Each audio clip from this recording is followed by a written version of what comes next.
watched all 50 parts of the Reesa Teesa Who the Fuck Did I Marry series, and I think there's a lot of things that some of us can learn. I want to preface this video by saying that we have all made mistakes, and some of you are going to make mistakes, and some of you are in the midst of said mistake making. Nobody's perfect. And I also want to say that she said that she has learned from the things that she's done. She is sharing full disclosure to help women avoid making the same mistakes that she did. She knows that in a lot of the things that she shared that she might not look like the smartest person. She gets it. So we are not here. I am not here to judge her, nor will I put up with anybody commenting and saying anything negative about her. First thing we can learn is stop being so easily impressed by their good deeds. She shared that when she went out with the guy's name is Legion, her first date, she had a flat tire. She let him know. He came out, changed the tire, and took her to buy a new one, and he paid for it. And she said she was just so impressed and just swept away by how sweet he was. He was just being a decent human. Now, we know he was lying about everything, but he was just being a good human being, honestly. If you are going out on a date with me and you really want to see me,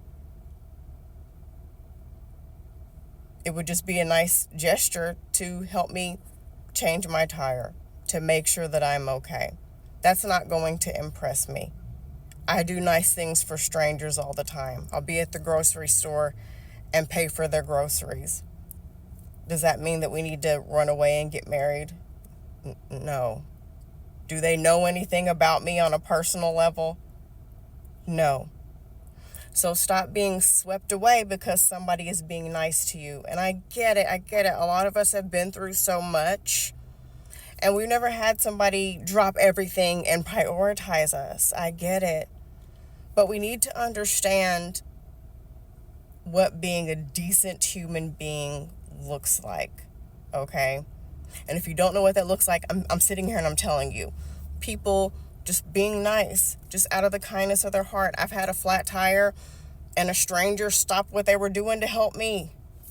I don't know. I didn't know who the hell he was. We're not going to go off and get married. He was just being a good Samaritan. You deserve people to be nice to you just like you need to be nice to other people. Someone doing a good deed is not a sign that they are the one. The next thing that we can recognize is automatic love bombing.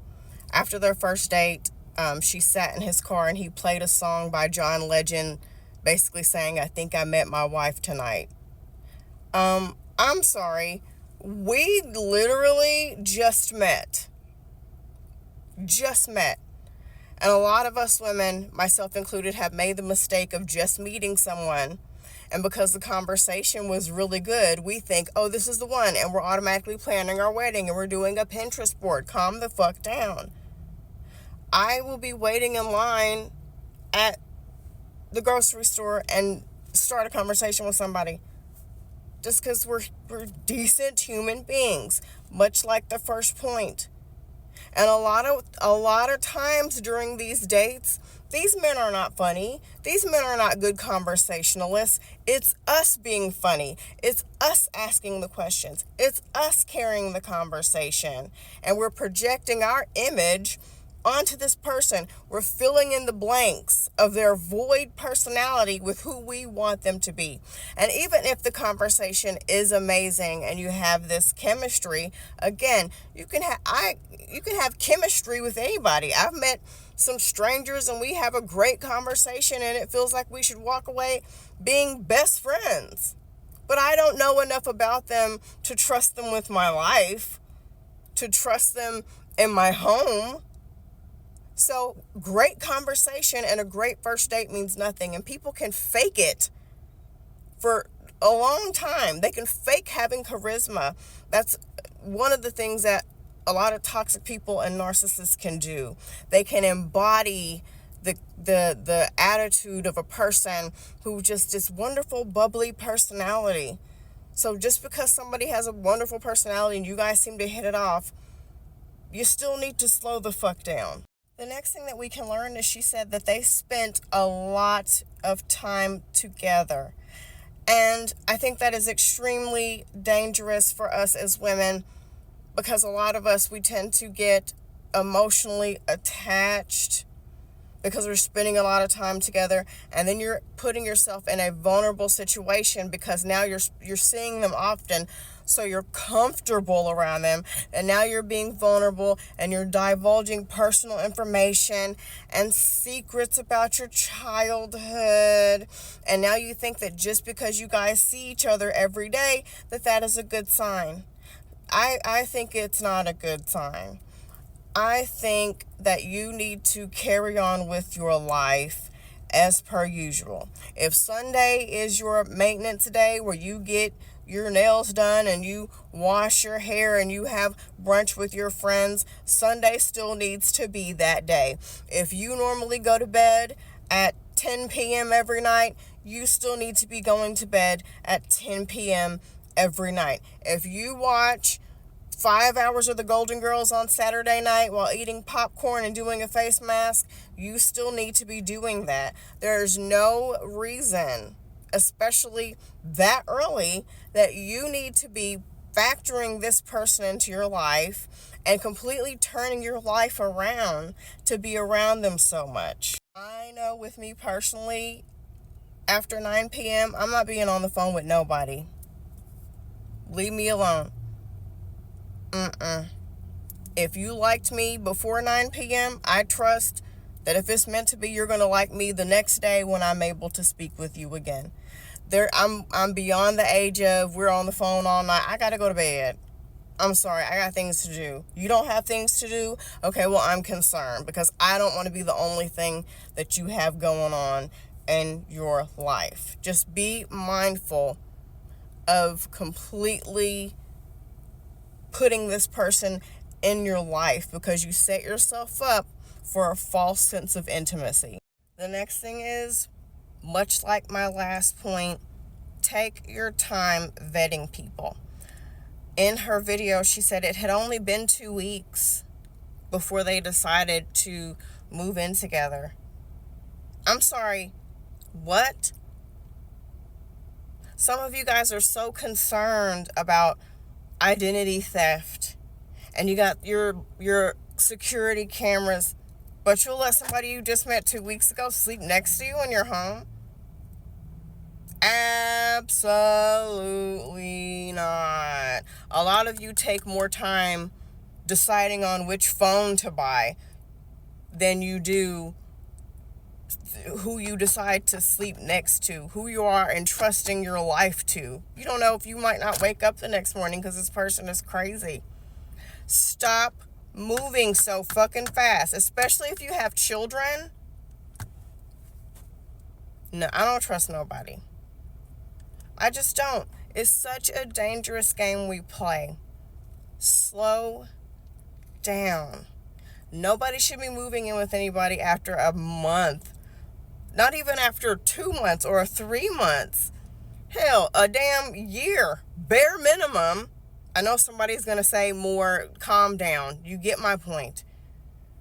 Nobody should be moving in together after 2 weeks. That is not safe. It's not smart. Just, would you walk up to a random stranger and give them your social security card and your bank PIN number and your checkbook? No, you wouldn't. This person is still a stranger. Same rules apply. The next thing, now, he didn't at first start trying to take advantage of her financially. However, after 2 weeks, when they were deciding who to quarantine with, because it was during the pandemic, whether to stay at his place or her place, he made a comment that they should stay at her house, at her apartment. I can't remember. It doesn't matter. But they basically decided to stay with her because his place was really small. However, he came up with the story that he played arena football and he had all his money. So my question would be, okay, if you got all this money, how come you can't get a bigger place? Why do you got to move in with me? So be mindful of the tricks and schemes of a lot of these men who look at you when they see an opportunity to have a roof over their head, to have a place to stay, to have a car to drive. One thing about me, you're not finna move in with me. Absolutely not. If you got all this money stashed away, then take something out of your stash and get a decent place to stay. So that was another red flag. Stop moving these men in with you. Stop doing it. It's such a dangerous thing to do, especially if you have children. Moving in together should not even be a discussion that you guys are having, especially not after 2 weeks. So that's another thing we can learn. Just be mindful. We can just move into your place. No. I could just drive your car while you're at work and drop you off. No. Well, let's just put our bank accounts together. So, no. Keep your shit separate. You get your life together. Stay the fuck out of my place. The next thing that we I can barely talk. The next thing that we can discuss is don't betray yourself. I posted a video about this. By the time I post this video, it'll be the same day or a few days. I don't know. But I posted a video talking about a date that I went on where I said I ended up not continuing seeing a guy because we didn't agree on the things that we wanted in our future. So I say all that to say, she mentioned how she was conflicted because she's religious and she didn't want to move in with a guy before she was married, but she just didn't want to be alone. So she decided to betray herself and her beliefs, right? And her standards just to be with this person, okay? And a lot of you have set those same boundaries and those same standards and those same goals for yourself. And then as soon as a guy shows you 10 minutes of attention, that all goes out the window. And then you wind up regretting it. And these guys laugh at you. They know what you said. They know what you believe. They know how you feel. They heard you. And they take it upon themselves to make you go against everything you just said. For them, it's a power play. They love humbling you. They see it as a game. How fast can I make her go against herself? So if you say you don't want to do A, B, C, and D, and then you do that anyway, you've just told him, don't respect me. I say one thing and I totally mean something different. And then you stop trusting yourself. We talk about we can't trust these men, we can't trust, but can you trust yourself? Can you trust the things that you say to yourself that you're not going to put up with and that you're not going to do? The next point is, I mentioned it in the last point, she just didn't want to be alone. So she based a lot of her decisions on the fact that she just didn't want to be alone. And a lot of you are doing that now. A lot of us have done that in the past. I need you guys to understand that there's nothing wrong with being by yourself. I need you guys to be okay with taking yourself out to eat. I need you guys to be okay with traveling by yourself. I need you guys to be okay with going to the movies. I need you guys to go through some holidays where it ain't nothing but you and your four walls. I need us to stop thinking that being alone and being single is sad. It's sad because you're making it be that way. There is so much shit to do in this world. I once heard someone say, if you're bored, it's because you're boring. There's so many hobbies that you can take up. There's so much shit that you can be doing. But because you don't want to be alone, you're ignoring red flags and going against your standards just so you can be attached to someone. I need us to start reprogramming how we see singleness and being alone, because television, movies have us tricked into thinking that it's just this sad, mopey, miserable thing. And it's not. Be okay with being single. Be okay with being by yourself. Or you're going to find yourself in a situation that will completely take you for a loop. The next thing is why I advise against the whole attitude of seeing a man as a financial plan. because she admitted that when they first got together, he was paying all the bills. All she had to do was work and spend all her money on herself. And she loved the feeling of being swept away and him taking care of everything.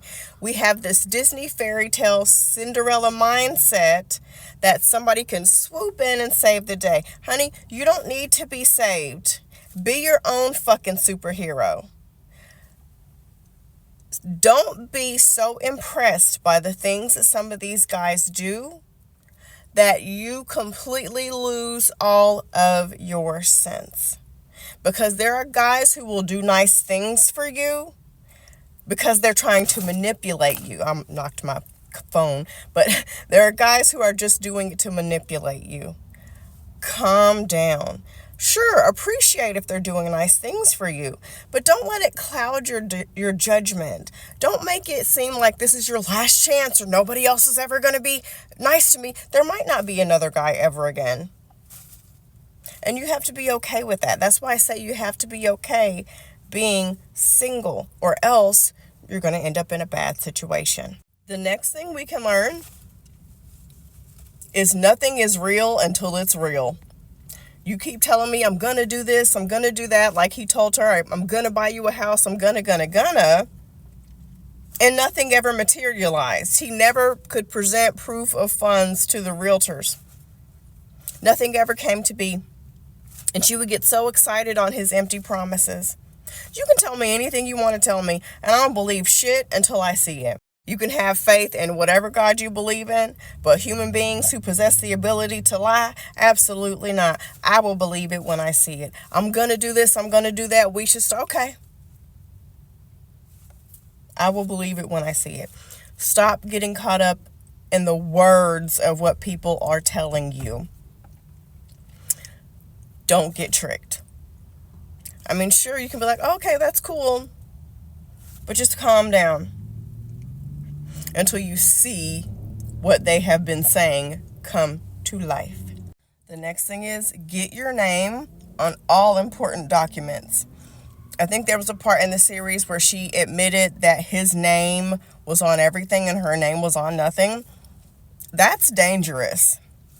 If something happens to that person, you have no rights to basically anything unless you'll have some kind of will drawn up or something like that. But let's be honest, a lot of you guys aren't going to do that. Okay? It's me you're talking to. You guys can be real with me. So get your name. Do the right thing the first time. Okay? Take the time to draw out the paperwork. Take the time to go to the notary. Protect yourself. I get that you love this guy, blah, blah, blah, but we're talking about human beings who possess the ability to change their mind. They have free will. Everybody is going to die at some point. I hate to be morbid. So yes, we need to get things legal and in writing and on paper. Get your name on shit. Also, always be in the loop of what is going on. She admitted in this home buying process that she didn't communicate with anybody. She didn't know what was going on. She was just trusting his word. One of my married friends says she looks at their bank statement every time it comes. She's checking their accounts, her accounts. There ain't a cent that can get by her that she doesn't know about. If there's a mysterious charge, it's getting challenged and questioned. I see so many women brag about, I don't know what bills we got because my husband takes care of it all. I don't know what's in our... That's stupid. Some of y'all are taking this whole idea of the soft life a little too far. A little too far. You might not be paying all the bills. You might only be paying some of them. Your man might got it. But you need to be aware of what the fuck's going on. The money coming in, the money going out, the bills and the debts that you have, the money going into savings. You need to know about that. And if you don't, you're playing a very dangerous game. If you guys are buying a house, if you guys own a business, you need to be reading all the paperwork. You need to be reading all the fine print. You need to be CC'd in all the emails. You need to be made aware of the phone calls. You need to be sitting in on the meetings.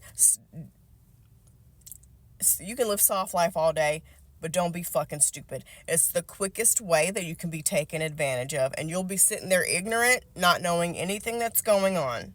The next thing is believe what you see. Do not give anyone the benefit of a doubt. You saw what you saw. You heard what you heard. They did it. You know it. Believe it. Don't make excuses for it. Well, maybe no. Believe it. Trust your gut. It's another form of betraying yourself when you see evidence. You know what you saw, but you're like, no, that's not really it. No, honey. I once heard somebody say the benefit of a doubt never benefited me, and ain't that the truth?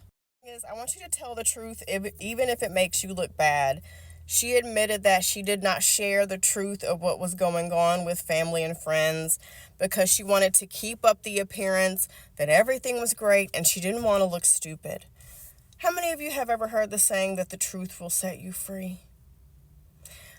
Sometimes speaking it and having somebody, you may or may not listen. This is not a discussion about that. Sometimes that person hearing what you said and looking at you and saying, honey, that don't seem right. Honey, that don't make any sense. That's wrong. Sometimes, not all the time, because I understand some of us don't listen. There were times when I didn't listen. But sometimes that'll help validate you and wake you up to the fact that, yeah, this really isn't right. And maybe if you're smart, you will act on that and save yourself. But if you're finding yourself in a situation where you got to hide and you got to put on appearances and you don't want to tell your friends anything bad, you're in the danger zone. You already know you're going down the wrong path. If you can't tell the truth and be honest about what's going on, and I know I don't want to tell people my business. Girl, shut up. You know damn well what the fuck I'm talking about. When you start hiding your relationship and making it seem like it's all great and there's stuff going on that's wrong that you don't want nobody to know about because you don't want them to judge you, so you're hiding shit. No. The truth will set you free. The next thing that we can learn is that religion for a lot of people will keep you trapped in bad situations. She shared that she didn't want to get a divorce because God doesn't believe in divorce. And she only knew it was okay to be divorced because when he cheated on her, she was like, okay, the Bible says it's okay to get divorced. Honey, let me tell you something. You can believe in whatever you want to believe, but if you believe in God, do you really think a God that loves you the way you say would want you to be taken advantage of? Just think about that for a second. You're waiting for him to cheat on you for that to be the moment? When he's stolen from people, he has lied to you, he has humiliated you. We're far past the point of y'all should have ended that relationship. Absolutely not. Any God or religion that is telling you to stay in a situation where you're being made a fool of, you need to change that religion. You need to get out of it. Religion, in a lot of cases, is used to manipulate women into staying in situations that are not favorable for them. Now, there was a part in the series where she admitted that she confronted him about all his lies. Now, me personally, I think especially in a situation like that or situations of abuse, you do not need to confront them. You need to do what you got to do silently to protect yourself, because the way he was lying to her, I feel like he could have killed her. No. Do what you got to do in silence. File the paperwork in silence. Make a safe plan, even if it takes a little time to do so. But in situations like that, especially abusive situations, extreme situations, end it silently, because people like that are dangerous. Hell, even if it ain't a toxic situation, leave silently. Shit. So you think you're gonna make a fool out of me? No. I will Houdini. I will be here today, gone tomorrow. You don't need an explanation. You already got your proof. You know what happened. Now do what you need to do to get the fuck away from them as soon as possible. You don't need an explanation. You don't need to have a talk. Just be done. Make a safe plan. These men use marriage not because they love you, because they want to trap you. So just be mindful. She saw so many red flags before and she went through with it. If you're seeing red flags, do not proceed. That is fate, God, the universe, whoever, your gut telling you, hey, this isn't a good idea to move forward. And a lot of these guys will marry you and get you pregnant and move in with you and get you emotionally invested because they know that's the only way they can manipulate you and control you and keep you down. The one thing that I'm proud that she did or that she didn't do is that she was never financially dependent on him. Bravo. She kept a good job. I think at one point she even got a better job. I think being financially dependent on anyone is a huge mistake. Always keep your financial independence. I don't care if you work part-time. I don't care if you have some kind of side hustle that you do. You should never 100% depend on anyone who could pass away, get laid off, become ill, become disabled, change their mind, and kick you the fuck to the curb. I don't care how much you love the person. I don't care how great they're presenting themselves to be. It is a huge mistake, especially for women, to put all your eggs in the cart of someone else and hope and trust that they will still continue to love you 25 years from now. Don't do it. That's the one thing I can say that she did well in that relationship. So what are some other things that I didn't already mention that you think we can learn from Who the Fuck Did I Marry?